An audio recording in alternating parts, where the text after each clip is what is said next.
오늘 성취될 하나님의 말씀은 시편 109편 21절에서 31절까지 말씀입니다. 시편 109편 21절에서 31절까지 말씀을 제가 봉독해 드리도록 하겠습니다. 그러나 주 여호와여, 주의 이름으로 말미암아 나를 선대하소서. 주의 인자하심이 선하시오니 나를 건지소서. 나는 가난하고 궁핍하여 나의 중심이 상함이니이다. 나는 석양 그림자같이 지나가고 또 메뚜기같이 불려가오며 금시감으로 내 무릎이 흔들리고 내 육체는 수척하오며 나는 또 그들의 비방거리라. 그들이 나를 보면 머리를 흔드나이다. 여호와 나의 하나님이여, 나를 도우시며 주의 인자하심을 따라 나를 구원하소서. 이것이 주의 손이 하신 일인 줄을 그들이 알게 하소서. 주 여호와께서 이를 행하셨나이다. 그들은 내게 저주하여도 주는 내게 복을 주소서. 그들은 일할 때에 수치를 당할지라도 주의 종은 즐거워하리이다. 나의 대적들이 욕을 옷 입듯 하게 하시며 자기 수치를 겉옷같이 입게 하소서. 내가 입으로 여호와께 크게 감사하며 많은 사람 중에서 찬송하리니 그가 궁핍한 자의 오른쪽에 서사 그의 영혼을 심판하려 하는 자들에게서 구원하실 것이미로다.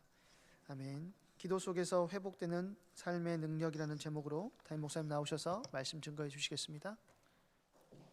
오늘 갑자기 날씨가 많이 추워져서 굉장히 저도 아침에 교회 오면서 많이 떨면서 왔는데요. 여러분들 우리 예일교회 세계복음화 해야 되고 현장 살려야 되기 때문에 여러분들 굉장히 소중하고 귀중한 분들입니다.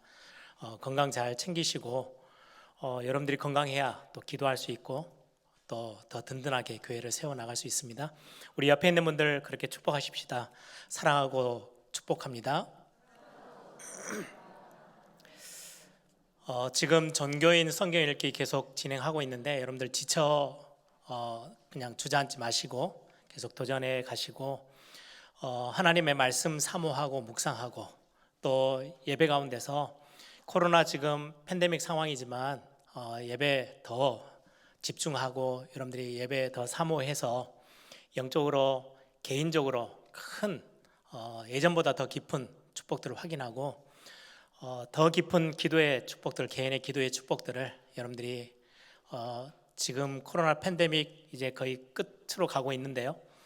여러분들이 개인적으로 큰 힘을 얻고 하나님 앞에서 영적으로 더 깊어지는 그런 축복들이 있기를 바랍니다. 오늘 시편 109편 함께 말씀을 나눕니다.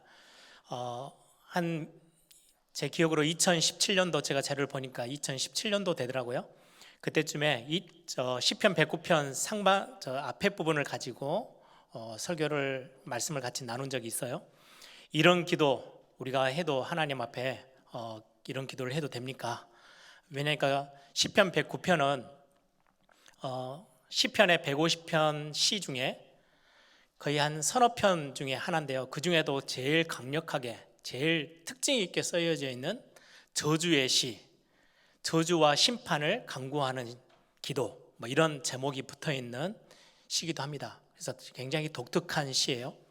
그런데 이게 그냥 다른 어떤 전설로 내려온 게 아니고 성경에 담겨져 있어요, 이 기도가. 그러면 우리 성도들이 충분히 이 기도를 할 수 있다는 말이고요. 구약의 성도들, 구약교회 성도들은 이 기도문을 가지고 실제 자기의 삶에서 기도하고 하나님 앞에 간구했다라는 말이 되죠. 그래서 이 시편 109편은 굉장히 중요하고 오늘은 시편 109편의 후반부에 관련된 부분들을 말씀으로 같이 나누려고 합니다.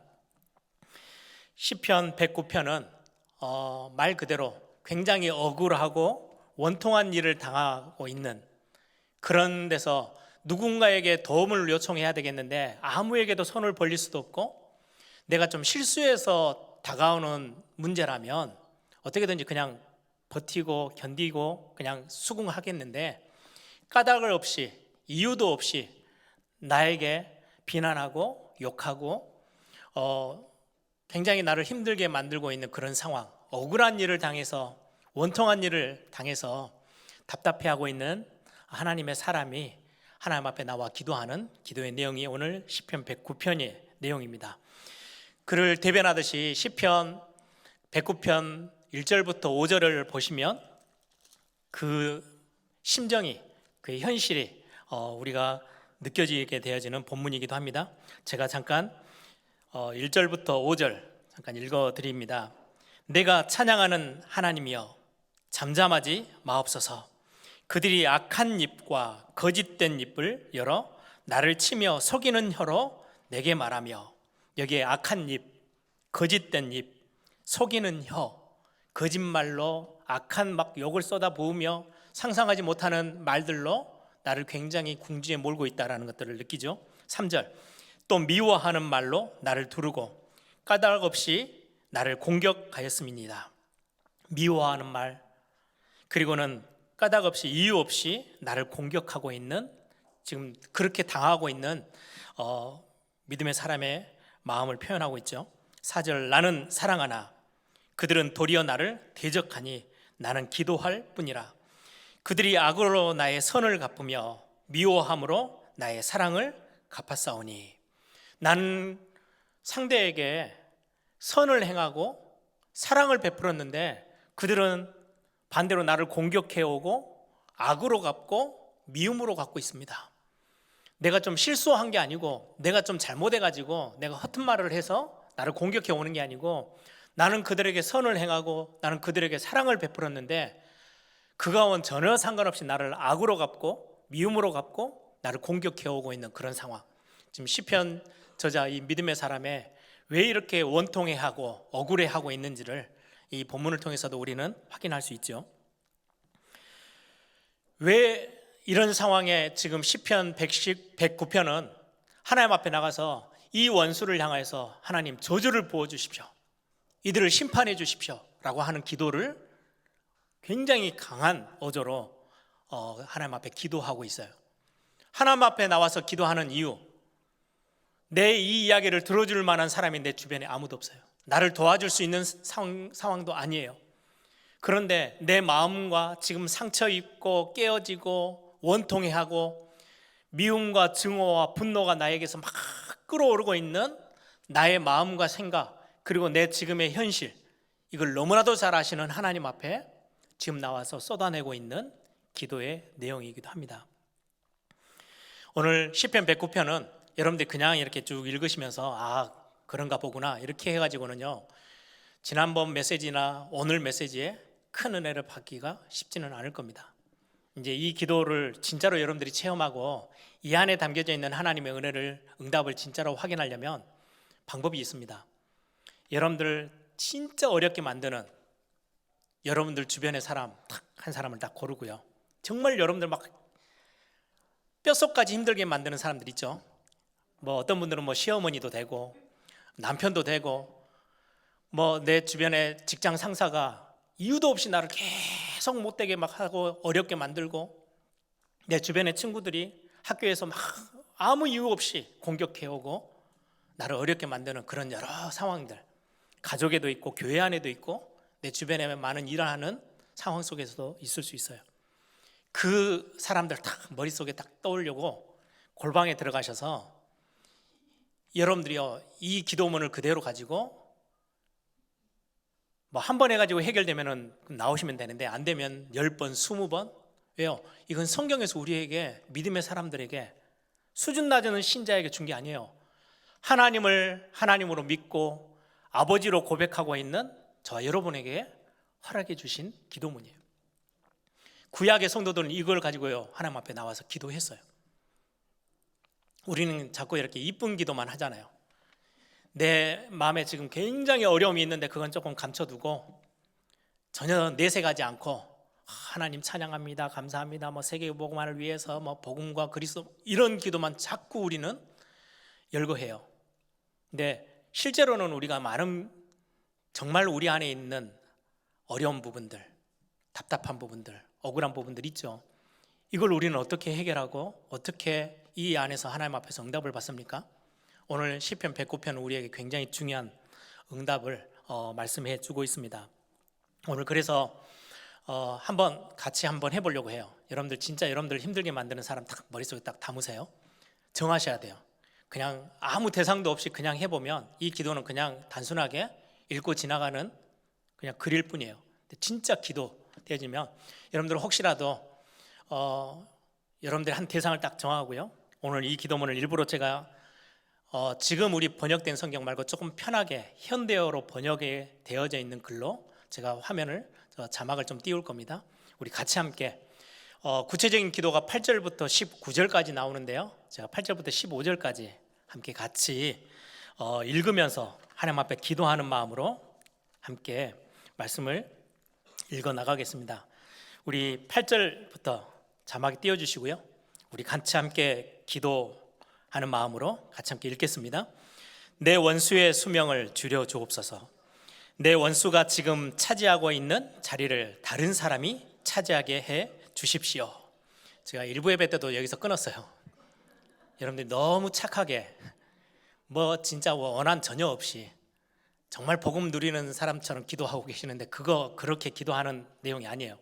이 내용을 보면은 거의 이를 앙당 물고 너무 화가 나서 원망에 또 억울함에 이렇게 그 대상을 두고 하는 기도문이거든요. 그 마음을 여러분들 좀 더 끌어내셔서 그래서 제가 대상을 정하라고 한 거예요. 9절부터 다시 읽으며 기도하는 마음으로 함께 하겠습니다. 9절입니다. 내 원수의 자식은 당연히 고아가 되게 하시고 원수의 아내는 과부의 상복을 입게 하소서. 내 원수의 자식들이 거리에서 구걸하는 신세가 되게 하시고 내 원수가 살던 집에서 다 쫓겨나 노숙하며 살게 하소서. 원수의 은행에 남은 모든 재산을 다 차압하시고 다 털어가십시오. 수많은 채권자들이 독수리처럼 덮쳐 남은 재산이 하나도 없게 하소서. 내 원수를 도와줄 사람이 하나도 없게 하시고 그의 고아가 된 자식들을 돌보는 사람도 하나도 없게 하소서. 내 원수의 족보가 아예 끊어지게 하시고 아무도 그의 이름을 기억하지 못하게 하소서. 내 원수의 아버지가 지은 죄를 새긴 기념비를 세우시고 내 원수의 어머니의 이름도 거기에 기록되게 하소서. 내 원수가 범한 죄는 하나님께서 영원토록 기억하시고 내 원수는 영원히 잊혀진 존재가 되게 하소서. 이렇게 해서 19절까지 어떻게 성경에 이런 기도문이 기록되어 있지 할 만큼의 굉장한 내용의 기도 글이 적혀져 있는 게 시편 109편입니다. 이 본문을 가지고 지난 정말 하나님 앞에 이런 기도를 해도 될까요? 라는 그런 제목으로 말씀을 같이 나눈 적이 있어요. 이 기도를 진짜로 골방에 들어가셔서 정말 나를 어렵게 힘들게 만드는 그 사람을 앞에 두고 하나님 앞에 이 기도문을 가지고 계속 하다 보면요, 두 가지 반응이 나와요. 내 개인에게 이 기도를 해본다면 첫 번째 반응은 정말 하나님이 이 원수를 어떻게 무너뜨리시는지를 봐야 되겠다. 그 원수에 대한 미움이 막 강력해져서 어떻게 하시는지 진짜 지켜봐야지. 빨리 하나님 응답하셔가지고 그 원수가 다 망해버리고 무너졌으면 좋겠어. 이런 생각이 들든지, 또 한편의 반응은 굉장히 마음에 여유가 찾아와요. 원수를 향한 여유가 찾아와요. 하나님이 내 기도를 진짜 들으셔서 응답하셔서 원수를 갚으실 거기. 내 대신 하나님이 능한 손을 들어서 원수를 향하여서 벌하실 것이고 하나님이 필요에 따라 하나님의 시간표 따라 갚으시고 나를 위로하시고 나를 도우실 거를 믿기에, 그 확신이 들기에 이제는 원수에 대한 어떤 미움이 굉장히 컸던 게 조금씩 작아지면서 어느 순간에는 마음에 굉장히 여유와 평안이 찾아와요. 그리고는 조금 더 나아가서 그 확신이 더 들면 들수록 이제는 미워하는 마음보다 용서하는 마음, 불쌍하는 마음, 나중에 성경에서 말하는 것처럼 원수를 사랑해라. 진짜 저 사람 참 불쌍하고 그 그리스도의 사랑, 하나님의 사랑이 좀 그에 임했으면 좋겠어. 나중에는 원수를 사랑할 수 있을 만큼의 삶에 굉장한 능력 있는 삶의 모습으로 바뀌게 되는 이 둘 중에 하나예요. 여러분들은 어떨 것 같아요? 해보시면 알아요. 안 해보시면 절대 이 말을 이해를 못 하실 거예요. 해보셔야 해요. 그렇게 해보면 나에게 어떤 하나님이 은혜를 주시는지, 어떤 응답으로 채우시는지를 경험하게 될 것입니다.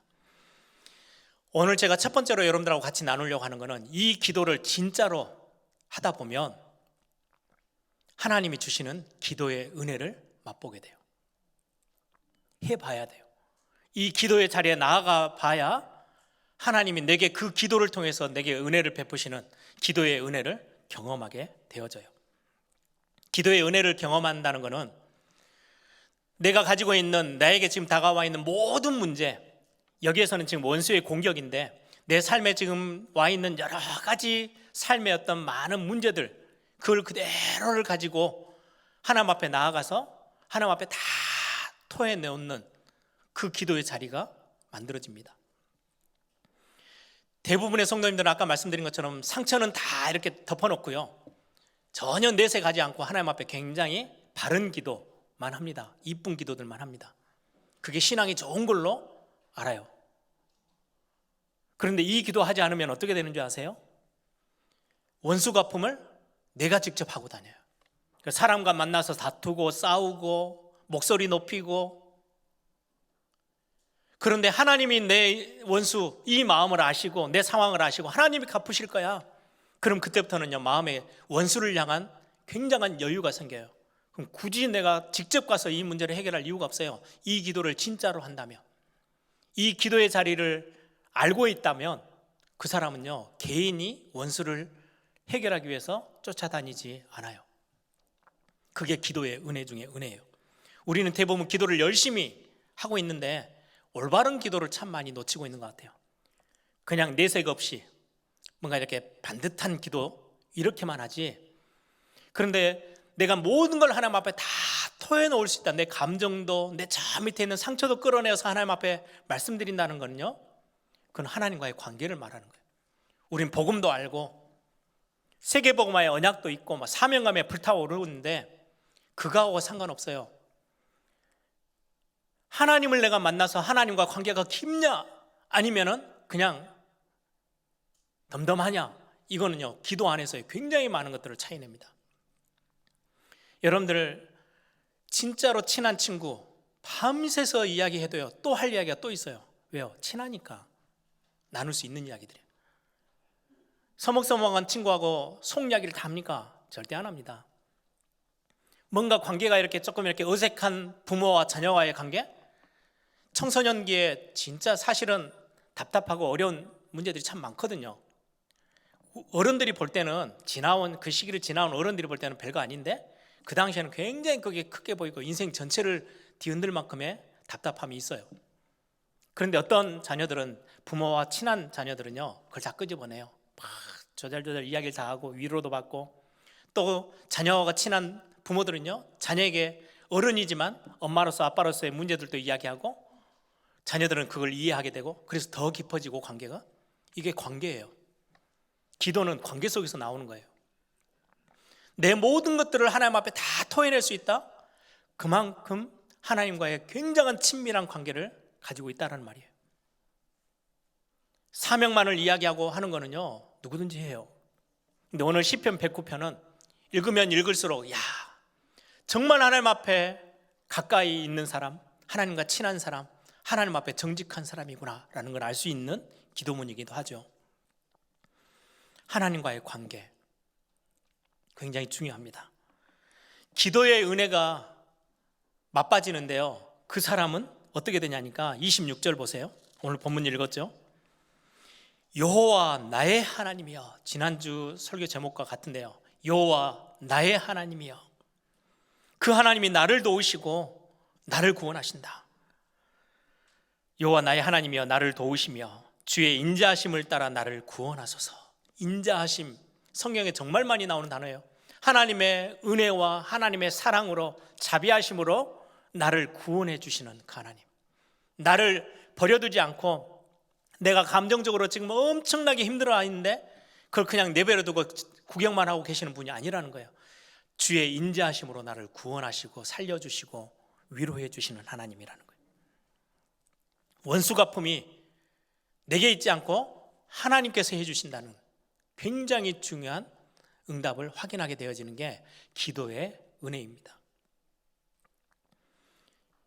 내가 막 사람 찾아다니면서 이거 아니고 저거 아니고 저 사람하고 막 싸우고 감정 싸움을 하고 문제가 생겼을 때 이 스트레스를 풀기 위해서 막 이 사람하고 같이 막 반드시 해결해야 돼 달라들고 있는 사람은 이 기도를 단 한 번도 해본 적이 없어서 그래요. 이 기도를 하는 기도의 자리를 아는 사람은 사람을 쫓아다니지 않습니다. 왜요? 사람이 이 문제를 해결할 수 있고 내가 해결할 수 있는 게 아니거든요. 하나님이 갚으셔요.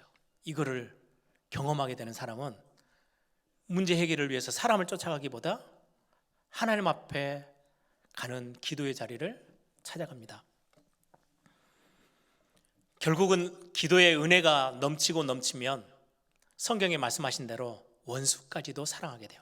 이건 쉽지 않고요, 불가능하게 보여요. 우리의 삶에서는 불가능한 이야기입니다.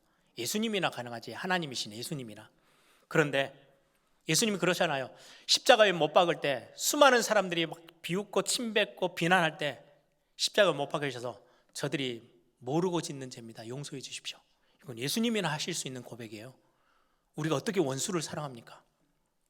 그런데 이 기도의 은혜가 내게 임하기 시작하면 어느 날 미워하는 마음이요 좀 가라앉아요.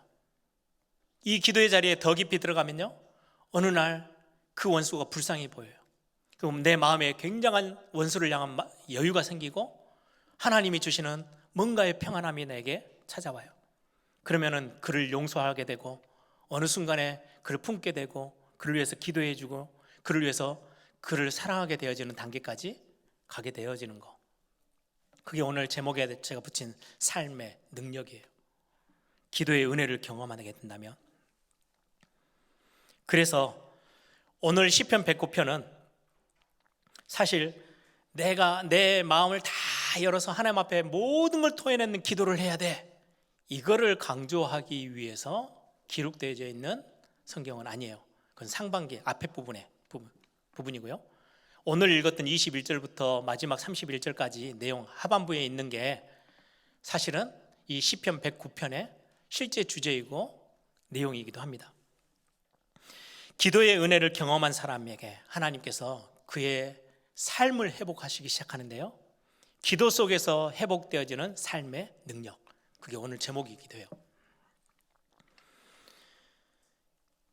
하나님 앞에 모든 걸 토해내고 내 감정 지금 원망에 서려 있고 막 한이 서리고 내가 정말로 답답하고 억울하고 미움이 저 사람을 향한 원수를 향한 미움이 가득 차고 내 환경에 대한 어려움들이 찾아오니까 원망, 불평, 어떻게 보면 불신앙에 가까울 만큼의 막 불평, 불만들이 내게 막 일어나는 거, 이걸 하나님 앞에 있는 그대로 다 쏟아내고 나면 가장 먼저 찾아오는 응답이 하나 있어요. 그게 뭐냐니까 22절입니다. 뭐가 발견되어지느냐? 아, 내가 참 잘 안 되어지는 사람이구나. 나는 가난하고 궁핍하여 나의 중심이 상합니다. 나는 참 가난하고 궁핍한 사람이네요. 참 하나님 앞에 서니까 내가 좀 괜찮은, 언약도 알고 복음도 알고 막 세계복음만 막 이런 이야기를 하던 사람이었는데 이 상태 안에서 하나님 앞에 모든 걸 쏟아놓고 기도하다 보니까 발견되어진 게 하나, 원수를 죽여야 돼, 이게 아니고요, 내 자신을 발견하게 돼요.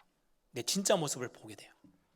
아, 내가 별로 복음 이야기하고 있지만 세계복음화를 끊임없이 내 입술로 고백하고 있는데 실제 내 상태는 참 형편없는 사람이었구나. 내가 참 가난하고 궁핍하구나. 하나님 앞에 이 내 자신을 찾아 발견하게 돼요. 바울도 동일한 고백을 하거든요. 로마서 7장에. 로마서를 기록할 때쯤 되면은 제가 로마서 공부할 때 말씀드렸죠. 후반부예요. 인생 거의 전도 모든 사역들이 마무리되어진 시점. 그럼 얼마나 많은 사람들에게 인정받고 칭찬받고 얼마나 큰 사역들을 했어요, 바울의 사역에. 그런데 바울이 그때 고백합니다. 오호라, 나는 공고한 사람이로다. 이 사망의 몸에서 누가 나를 건져내겠냐. 정말로 내 자신을 모습 보니까 내가 가난하고 궁핍합니다. 이 모습을 보니까 내 마음이, 내 중심이 너무너무 상해, 너무너무 답답합니다 라고 하나님 앞에 고백하고 있는 오늘 시편의 저자입니다. 평상시에는 복음 잘 알고요, 나는 하나님의 자녀고 나는 렘넌트고 나는 세계복음해야 될 전도 제자고 잘 누리고 있어요. 그런데 어느 날 인생에 바람이, 큰 바람도 아니고 태풍 같은 것도 아니에요. 슬쩍 바람이 부는데요, 그 순간에 그거 하나 참지 못해서 미움이 솟아 올라오고 분노가 일고 증오가 생기고 절대 용서가 안 되고 화가 치밀고 원망과 불평이 가득 차고, 이 모습을 하나님 앞에 막 내가 답답했던 걸 토로하다 보니까 발견되진 나의 모습이에요. 아, 내가 하나님 앞에 참 가난하고 궁핍한 사람이구나. 뭔가 대단한 걸 지고 있는 줄 알았더니 아니구나. 그걸 알게 되어져요.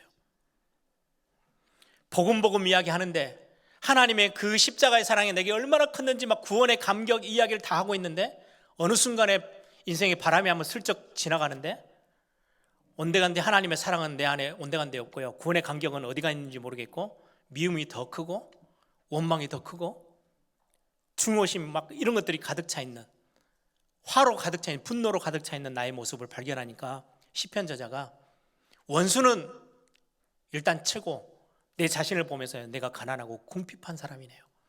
이 모습에 복음을 이야기하고 세계복음을 말하고 사명을 이야기하고 언약을 말하고 구원의 간격을 이야기하고 있는 난데, 내 안에는 그것보다 조그마한 문제 하나 다가오니까 다른 걸로 가득 차 있는 모습에 하나님, 내 중심이 너무나도 상합니다. 이게 지금 시편 저자의 진짜의 고백이에요. 그러면 뭘 구하게 돼요? 하나님의 은혜를 구하게 돼요. 그게 26절이에요. 여호와 나의 하나님이여 나를 도우시며 주의 인자심을 따라 나를 구원하소서. 지금 원수로부터 나를 구원해 주십시오 라는 기도의 내용도 되지만 22절부터 쭉 뒤로 보면요, 그것보다는 내가 지금 가난하고 궁핍하고 내 지금 마음과 중심이 상해 있는데 하나님 나를 도와주십시오. 나는 복음을 이야기하고 세계복음화를 이야기하고 교회를 사랑한다 이야기하고 구원의 간격을 이야기하고 다 하고 있는데 내 안에서 그 작은 문제 하나로 막 이렇게 요동치고 있는 내 모습들, 원수 하나가 나를 공격하면 그걸 참지 못해서 미움이 가득 차 있는 내 모습, 하나님 나를 도와주십시오. 주의 인자하심으로 나를 내버려 두지 마시고 버리지 마시고 외면하지 마시고 나를 내 이 가난함과 궁핍함의 자리에서 나를 구원해 주십시오 라고 기도하고 있는 시편 저자의 믿음의 사람의 고백입니다.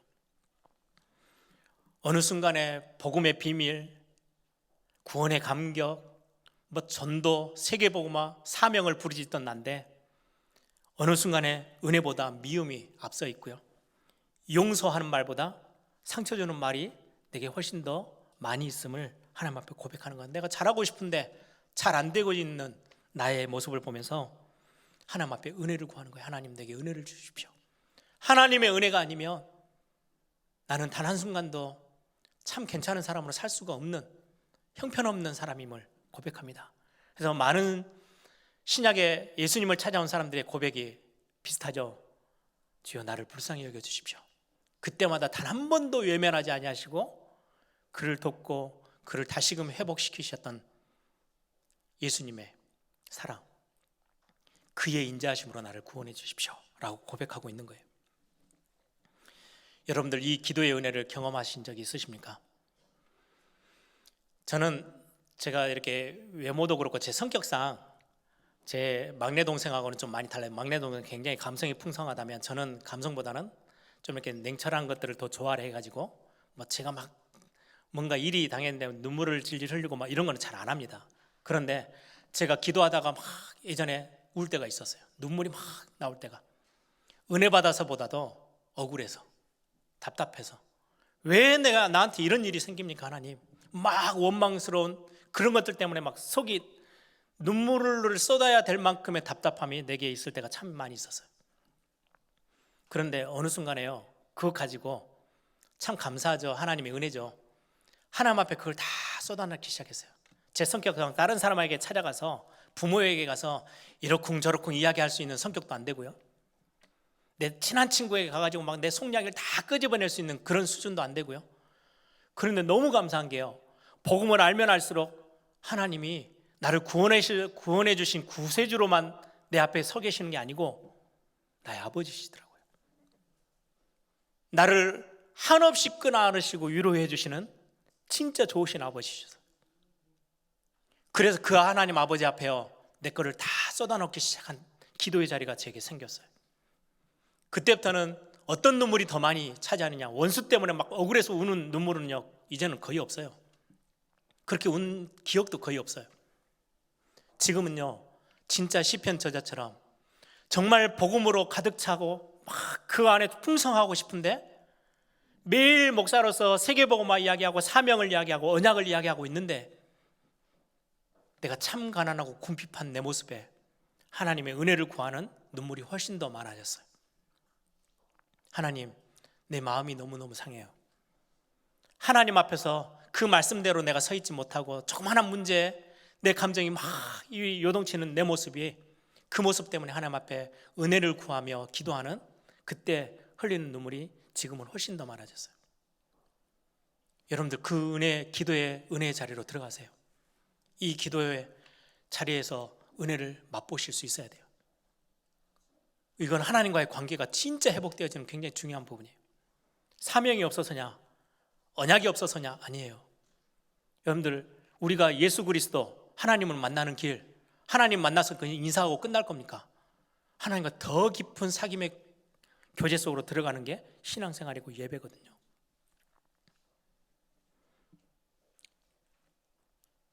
그래서 기도의 깊은 자리로 들어가는 이번 한 주가 되시길 바랍니다. 여러분들 어떤 거든 상관없어요. 다 끌고 다른 사람에게 말하지 못하는 것들 하나님 앞에 아뢰기 시작하세요. 그러면 하나님이 기도의 은혜를 허락하시기 시작해요. 그런데 그 기도의 은혜를 넘어서서 오늘 시편 후반부에 있는 은혜를 주시는데, 사실은 오늘 시편 후반부에 있는 이 내용은 시편 109편은 그냥 우리가 깊이 기도하자, 정말로 우리가 하나님 앞에 모든 걸 다 쏟아놓고 기도해야 돼, 이걸 주제화하고 있지는 않아요. 뭐를 더 중요하게 말씀하고 있느냐, 이거를 이해하려면요 신약성경 사도행전 1장 2장에 나와 있는 베드로 사도의 설교를 보면 시편 109편을 인용하고 있어요. 설교 중에 두 부분에 있어서 오늘 시편 109편 8절에 그렇게 돼 있거든요. 그의 연수를 짧게 하시고 그의 직분을 타인이 빼앗게 하시며 라고 돼 있는데, 이 구절을 베드로 사도가 설교하면서 가룟 유다에 대해서 설명하면서 이 구절을 인용해요. 가룟 유다는 12사도 중에 한 사람인데 그 직분을 빼앗아서 다른 사람에게 주십시오. 그러면서 109편을 그대로 인용해요. 또 하나 사도행전 2장에 보면 예수님의 십자가의 죽으심을 두고 시편 109편 31절 마지막 우편에 서 계시는, 오른쪽에 서 계시는 그분을 두고 베드로 사도가 그렇게 고백합니다. 나로 요동하지 않게 하시기 위하여 그가 내 우편에 서 계시도다. 누구를 향해서 말씀하냐니까 예수님을 향해서.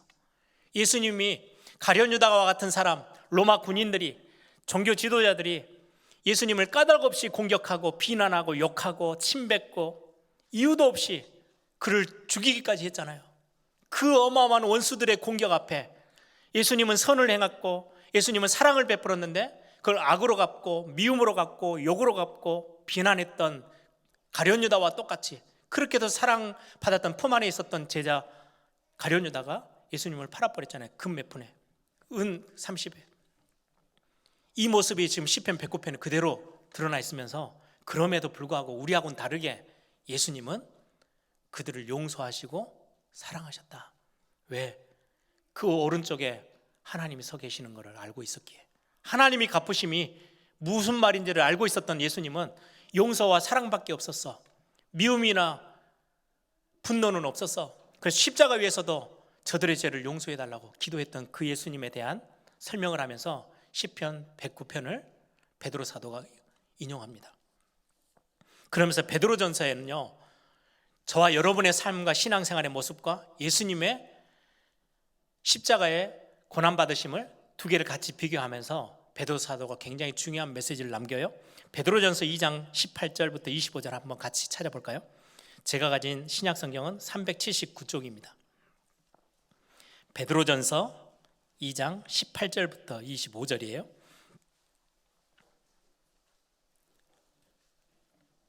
우리 찾으셨으면 같이 함께 25절까지 18절부터 읽겠습니다. 사환들아, 범사에 두려워함으로 주인들에게 순종하되 선하고 관용하는 자들에게만 아니라 또한 까다로운 자들에게도 그리하라. 부당하게 고난을 받아도 하나님을 생각함으로 슬픔을 참으면 이는 아름다우나 죄가 있어 매를 맞고 참으면 무슨 칭찬이 있으리요. 그러나 선을 행함으로 고난을 받고 참으면 이는 하나님 앞에 아름다우니라. 이를 위하여 너희가 부르심을 받았으니 그리스도도 너희를 위하여 고난을 받으사 너희에게 본을 끼쳐 그 자취를 따라오게 하려 하셨느니라. 그는 죄를 범하지 아니하시고 그 입에 거짓도 없으시며 욕을 당하시되 맞대어 욕하지 아니하시고 고난을 당하시되 위협하지 아니하시고 오직 공의로 심판하시는 이에게 부탁하시며 친히 나무에 달려 그 몸으로 우리 죄를 담당하셨으니 이는 우리로 죄에 대하여 죽고 의에 대하여 살게 하려 하심이라. 그가 채찍에 맞음으로 너희는 나음을 얻었나니 너희가 전에는 양과 같이 길을 잃었더니 이제는 너희 영혼이 내 목자와 감독 되신 이에게 돌아왔느니라. 베드로 사도의 설교 내용이죠. 말씀이죠. 21절 보시면 이게 이 본문의 키입니다. 사환들아, 사환은 종을 말해요. 그때 당시 초대교회 1세기 때, 지금부터 2000년 전이잖아요. 그때 종이라면 아무 이유 없이 비난받고 대우도 받지 못하고 무시받았던 그때예요. 그 사환들에게 지금 종된 사람들에게, 신자들에게 하는 이야기예요. 사환들아, 범사에 두려워함으로 주인에게 순종한데 까다롭고 너를 무시하고 이상한 주인 상전들을 만나도 품어줘라 라는 말씀을 합니다. 그러면서 쭉 설명하면서 21절에 이를 위하여 너희가 부르심을 받았다. 그리스도도 너희를 위하여 고난을 받으사 너희에게 본을 끼쳐 모델로 본을 보여주신 거래요. 그 자취를 따라오게 하려 하셨느니라. 시편 109편에 그렇게도 내 앞에 원수가 있는데 그 원수를 향해서 미움이나 분노가 아닌 예수님은 단 한 번도 미움보다는 용서가, 사랑이 앞섰던 분이야. 그분이 우리에게 본을 보여주셨어 라고 지금 말씀하는 거거든요. 무슨 말이에요? 우리는 미움과 원망이 훨씬 더 큰데, 근데 이 기도의 자리에 자꾸 들어가면, 이 기도의 자리에 들어가서 하나님 앞에 모든 걸 다 쏟아놓기 시작하면 어느 날 하나님의 은혜가 내게 절실히 필요하다는 걸 깨닫게 되고 하나님이 그 기도 속에서 주시는 기도의 은혜를 맛보기 시작해요. 그럼 마음에 여유가 생겨요. 원수를 향한 여유가 생겨요. 그리고는 미움이 조금씩 사라져요. 그리고는 용서와 불쌍함과 나중에는 더 그 사람을 품을 수 있을 만큼의 굉장히 수준 있는 성도로 바뀌기 시작해요. 우리의 삶을 두고 예수님이 먼저 우리에게 원수 앞에서 본을 보이셨대요. 그래서 제가 오늘 설교 제목을 기도 속에서 회복되는 삶의 능력이에요. 목사님, 스트레스가 엄청나게 쌓이는데 나 어떻게 이걸 풀고 살아요? 목사님 어떻게 사세요? 예, 저는 기도의 자리에 나아가서 다 풉니다. 하나님 앞에 다 쏟아냅니다. 어느 날 그 답을 개인적으로 찾았어요. 성경의 말씀대로. 그랬더니요, 굉장히 사람이요 여유가 조금 생기더라고요. 진짜로 나를 진하게 공격하는 사람들 보는데도요 그냥 웃음이 나와요. 괜찮아, 하나님이 갚으시겠지. 하나님이 갚으신다는 이야기를 제 와이프가 제일 많이 들었을 거예요. 이런저런 저에게도 많은 일들이 있잖아요. 하나님 갚으셔, 괜찮아. 굉장히 여유가 생기고요, 미워하는 감정보다 예전에 제가 그것 때문에 막 그렇게 하나님 앞에 엎드려서 막 목이 새도록 울면서 악에 바쳐서 기도하던 그 기도가 어느 날 사라졌어요. 대신에 가끔 한 번씩 그 원수들이 저를 찔러올 때 억울할 때가 있어요. 그런데요, 내가 하나님의 사랑을 너무 잘 아는데 또 나에게는 다른 감정들이 그렇게 똑같이 또 솟아올라오는 거구나. 옛사람처럼. 하나님, 나에게 은혜를 주십시오. 어떤 모습인지 아세요? 예수님이 비유했어요. 1만 달란트 빚진 자. 한 주인에게 돈을 1만 달란트나 빚졌대요. 한 달란트가 데나리온과 달란트에 대한 비유가 나오는데요, 그 비유 중에 데나리온은 하루 싹이에요. 하루 일해서 벌 수 있는 돈. 1달란트는 6천 데나리온이에요. 6천 일 동안 일을 해서 하나도 쓰지 않고 모으면 1달란트예요.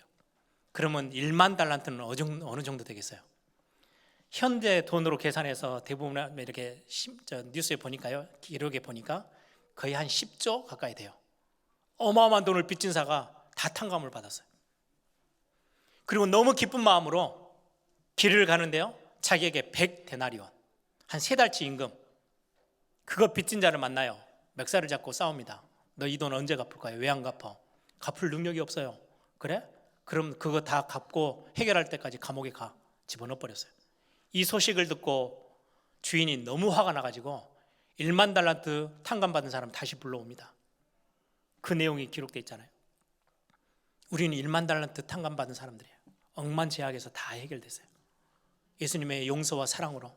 그런데 조그만한 바람 하나가 살랑살랑 불어오니까요, 그것 때문에 우리는 100데나리온? 이 정도도 아니에요. 얼마나 많은 미움과 증오와 원망과 불평들이 내 속에서 막 솟아올라오는지요. 그 모습을 보며 내 마음이 상합니다. 나는 진짜 가난하고 궁핍한 사람이네요. 그래서 하나님의 도움이 필요하고 하나님 은혜가 필요합니다. 나를 거기서 좀 빠져나와서 진짜 하나님이 원하는 멋진 삶의 모습, 전도자의 모습. 그래서 전도자의 삶의 모습은요, 가장 가까이 있는 사람이 제일 먼저 알거든요.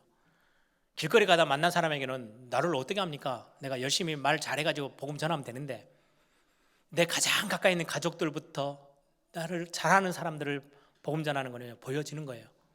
주의 은혜가 보여, 주의 손이 함께하는 걸 보고, 내 삶에 어느 날 여유가 생기고, 그 기도의 자리에 들어가서 기도의 은혜를 맛보고 있는 내 삶에 조금씩 삶의 능력이 나타나기 시작해요. 똑같은 스트레스 속에 있는데 저 사람 여유가 있고요, 그냥 웃어 넘길 수 있는 뭔가의 다른 답을 가지고 있는 사람, 이걸 보면 사람들이요, 전도는 되어진다는 말이 거기에서 나오는 거예요. 그리고 우리가 조금 하나님의 자녀 크리스찬이니까 좀 다르게 살아보자, 이게 아니고요, 다르게 사라지게 되어져요. 어디 속에서요? 기도의 자리를 맛보기 시작하며, 기도의 은혜를 실제로 맛보기 시작하며, 오늘 그 축복을 여러분들이 찾아내길 바랍니다. 원수는 하나님이 갚으십니다. 그걸 진짜 체험하는 기도의 은혜, 기도의 자리, 여러분들에겐 반드시 그거 찾아내고 붙잡는 시간들이 꼭 되길 바랍니다. 그때 오는 응답입니다. 30절, 내가 입으로 여호와께 크게 감사하며 많은 사람 중에서 찬송하리이다. 내가 감사가 회복되고, 진짜 감사가, 진짜 찬양이 회복되기 시작해요.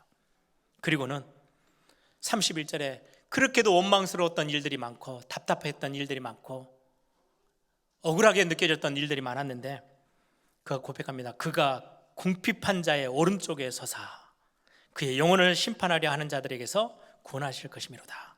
궁핍한 자, 가난한 자, 하나님의 은혜를 구하는 자 옆에 탁 서 계시는 거예요.